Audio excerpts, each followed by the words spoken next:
We're Dane and Alden, and we're so excited to be at Ghent Jazz Festival. We've been touring for about a week and a half now, and I have to say these 2 days that we've spent in Ghent have been some of the best days of our lives. So thank you so much to everyone at the festival and the wonderful people of this city and the canals and the castles and the old buildings.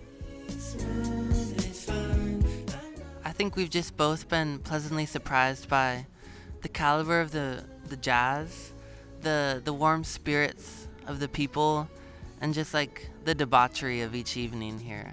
I really love the two-stage setup because I feel like I can really focus in on the other acts. I don't feel like I'm missing anything.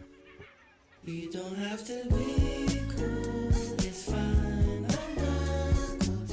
We've been into music for a very long time because both of our parents, even though they weren't professional musicians, had such a deep love for music. Like our mom sang in the church choir and was always playing like Bonnie Raitt, Joan Baez, and then our dad played flamenco guitar, like his own kind of version of flamenco guitar. And he turned us on to Pharoah Sanders and Stan Getz. Also, our dad showed us Weather Report, which I think was a big influence on us. Basically, our dad would just take us to the Eugene Public Library, and we would just get a crazy assortment of CDs and just like listen to them nonstop. Because we didn't really have like cable TV or like PlayStations or Xboxes, so we would kind of just like sit around and listen to the stereo. And to public radio. I gotta shout out public radio. I think it's super cool because we're using like social media as an avenue to spread our music to new audiences that may not listen to jazz typically. So I think we draw an audience that maybe has never been to a jazz show and has maybe never seen like an improv solo live. I think it's very exciting for young people to just like attend a show and just see so much happening on stage that maybe they haven't seen before.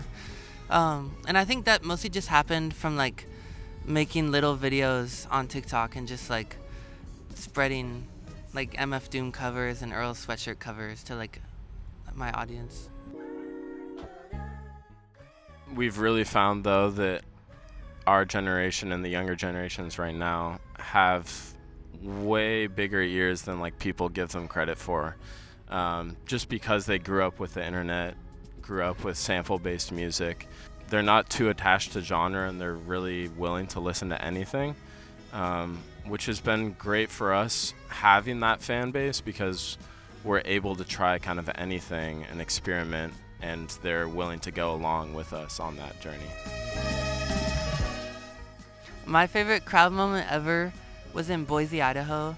It was a pretty small crowd, and we played Dragonfly to its completion, and then there was about 20 to 30 seconds of just silence where the whole room just kind of like sat and bathed in silence, and it was just like goosebumps. And that was the coolest thing because like for me that silence was almost louder than like the most like raucous applause. I think we would have to give a massive shout out to Omer. Drinking Omer beer really changed our life these last 2 days.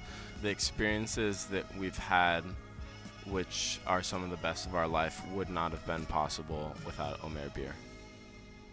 I also have to clarify we're both gluten-free and we don't drink beer, but all of our friends around us are drinking Omer and we're kind of like participating vicariously in that experience. Yeah, it's kind of like a secondhand inebriation. Thank you so much again. We are Dane and Alden. Have a wonderful evening. We love you so much.